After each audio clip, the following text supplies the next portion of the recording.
اللہ ہم پر جو کچھ ڈالتا ہے وہ اچھے مقصد کے لیے ہوتا ہے۔ اس سے کوئی فرق نہیں پڑتا ہے کہ یہ کتنا برا لگتا ہے، چاہے یہ کتنا ہی تکلیف دہ کیوں نہ ہو۔ اگر اللہ نے ہم پر ڈالا ہے تو یہ ہمارے فائدے کے لیے ہی ہے۔ اس بات سے کوئی فرق نہیں پڑتا ہے کہ آپ کی زندگی میں کیا ہو رہا ہے۔ کبھی بھی امید نہ ہاریں۔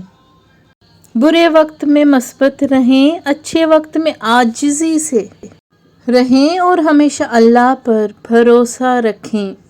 قرآن مجید میں اللہ فرماتا ہے، پھر تم جب کوئی فیصلہ کر لو تو اللہ پر بھروسہ رکھو۔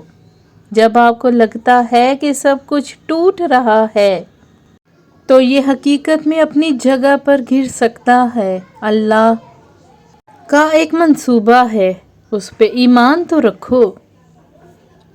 ہر اس درد کے لیے جو آپ بیان نہیں کر سکتے، ہر اس فکر کے لیے جو آپ کو کھا جاتی ہے، ہر اس خوف کے لیے جو آپ پر حاوی ہو جاتا ہے، ہر اس نقصان کے لیے جو آپ کو تکلیف دیتا ہے، ہر اس پریشانی کے لیے جو آپ کو اپنی لپیٹ میں لے لیتی ہے، ہر ٹوٹے ہوئے دل کے لیے جو خاموشی سے آپ کو مار ڈالتا ہے، ہر ایک کے لیے غیر یقینی صورتحال جو آپ کو خوف زدہ کرتی ہے، ہر اس چیز کے لیے جو آپ کی پہنچ اور کنٹرول سے باہر ہے، ہر اس درد کے لیے جو آپ بیان نہیں کر سکتے، ہر اس فکر کے لیے جو آپ کو کھا جاتی ہے، یاد کرو، یاد رکھو اور یقین کرو، خدا کافی ہے۔ اللہ پاک بے نیاز ہے۔ اللہ قرآن میں کہتا ہے، ہمارے لیے اللہ ہی کافی ہے اور وہ ہمارے لیے بہترین کارساز ہے۔ جب آپ اللہ سے کسی چیز یا کسی کو اپنے دل سے نکالنے کے لیے کہتے ہیں، اگر وہ آپ کے لیے اچھا نہیں ہے اور پھر اچانک آپ ان کی مزید خواہش نہیں کرتے، ہمارے دل میں ڈالے گئے جذبات بھی اللہ کی طرف سے ہدایت بن سکتے ہیں اگر ہم اس پر توجہ دیں۔ اگر کوئی آپ کو تکلیف دیتا ہے تو اپنے آپ کو برا نہ سمجھیں، ان کے لیے افسوس محسوس کریں۔ بالآخر انہوں نے خود فیصلہ کیا ہے۔ اللہ آپ کی تکلیف کو کم کرنے میں مدد کرے گا اور آپ آگے بڑھیں گے، لیکن اللہ یہ بھی کبھی نہیں بھولتا کہ ظالم کیا کرتے ہیں۔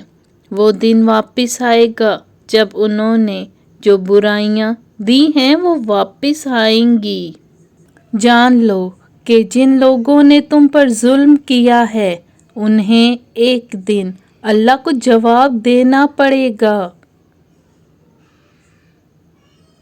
اللہ سب کچھ دیکھ رہا ہے، وہ البصیر ہے، سب کچھ دیکھنے والا ہے۔ کیا آپ کو لگتا ہے کہ جب اس کی مخلوق ایک دوسرے کو تکلیف دیتی ہے تو وہ نہیں دیکھتا؟ وہ یہ سب دیکھتا ہے۔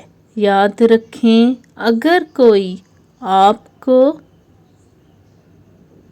تکلیف دیتا ہے تو یہ آپ کا امتحان ہے۔ کبھی مت بھولنا یہ ان کا امتحان بھی ہے۔ سورہ یوسف کا ایک خوبصورت سبق یہ ہے کہ اگر آپ کی زندگی کے قریب ترین لوگ بھی آپ کے خلاف ہو جائیں، جب تک آپ اللہ پر بھروسہ رکھیں گے اور صبر کریں گے، آپ کے درجات کو بلند کرے گا اور تاریک ترین لمحات میں بھی آپ کے لیے دروازے کھول دے گا۔ اللہ پر بھروسہ رکھیں۔ مصیبت کے وقت صبر کرنا کہنا آسان ہے، لیکن صبر کرنا مشکل ہے۔ سب کچھ اللہ سبحانہ و تعالیٰ کی مرضی سے ہوتا ہے۔ اگر آپ مشکل وقت سے گزر رہے ہیں تو ایک گہرا سانس لیں اور کہیں کہ یہ بھی گزر جائے گا۔ ویڈیو اچھی لگی ہو تو ہمارے چینل کو لائک سبسکرائب ضرور کیجیے گا۔ جزاک اللہ۔